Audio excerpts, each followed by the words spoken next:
प्यारे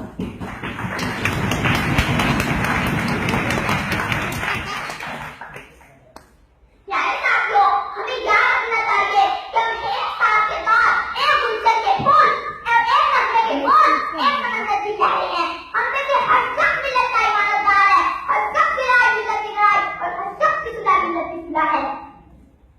बारिबा का इशारा आने वाला है, मौलाना दादा वतन चलो वतन धाराई हुकुम।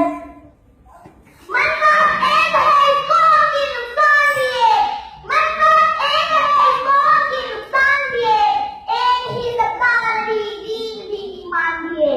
हर पाक भी अल्लाह भी कुरान दिए, हर पाक भी अल्लाह भी कुरान दिए। कुछ बड़ी बात थी होते जो मुसलमान थे।